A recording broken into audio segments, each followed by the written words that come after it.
Hay una historia que a mí me resultó profundamente conmovedora y que además vino en un momento de mi vida. Yo tengo 3 hijos y mi hija menor nació con una cardiopatía severa y estuvo entre la vida y la muerte durante bastantes meses y la tuvimos que medicar durante 4 años.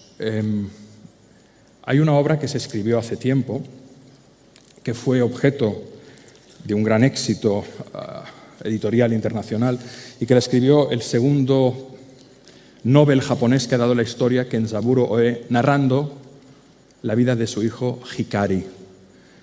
Hikari, cuando estaba en el vientre de su madre, y más en una sociedad como la japonesa de aquel momento, Japón es una ciudad que conozco muy bien porque he viajado muchas veces a ese país y tengo grandes vínculos de afecto. Hace muchos años en Japón, cuando había un niño que se preveía que podía nacer con una capacidad diferente, se optaba claramente por el aborto. Y eso es lo que les propusieron al matrimonio Oe. Decidieron que no, decidieron que viviera.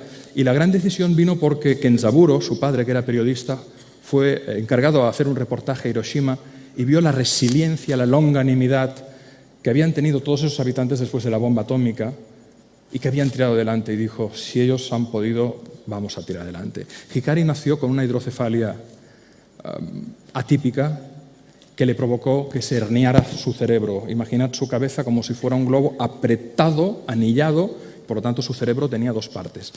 La extirpación de la parte del cerebro que los médicos prescribían suponía un diagnóstico de total incertidumbre, probablemente la muerte, pero decidieron asumir el riesgo. La consecuencia fue que Hikari quedó autista, con una enorme discapacidad visual, incapaz de hablar,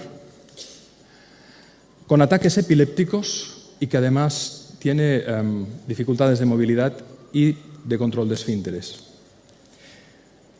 Hasta los 6 años sus padres no encontraron un camino, una opción, una salida, pero a partir de los 6 años observaron que su hijo replicaba a la perfección el canto de los pájaros. Fue paseando por un parque.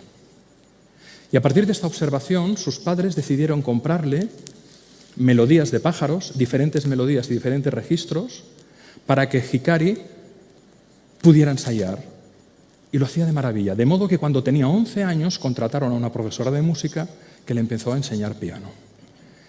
A los 11 años Hikari empieza a aprender piano. Fijaros en esta melodía. Con el tiempo utiliza el lenguaje de la música para expresar sus estados de ánimo y emociones. Esta es una composición de Hikari Oe, que hoy es uno de los autores de música clásica contemporánea de más éxito en Oriente, especialmente en Japón, y que cuando tú pones esta pieza a alguien que es un amante de la música, te dice que o es Mozart o es Chopin, porque ha hecho obras mayores. Empieza a componer, su primer álbum es un enorme éxito en Japón, vende 80.000 ejemplares, no está mal, Jorge, para ser una pieza, querido, clásica contemporánea. Y cuando su padre decide escribir la historia de su hijo, entre este libro y otros, la Academia Sueca decide galardonarlo con el Premio Nobel de Literatura. Amar es comprender la singularidad del ser, amar es cuidar y permitir la realización del ser, amar es inspirar, dar alas para que se pueda manifestar el talento singular, la singularidad de cada una de las personas. Y eso implica una mirada apreciativa, un tiempo de contemplación y, sobre todo, liberarnos, desnudarnos de falsas creencias sobre mí, sobre el otro, sobre la vida, liberarnos de prejuicios y liberarnos de proyecciones.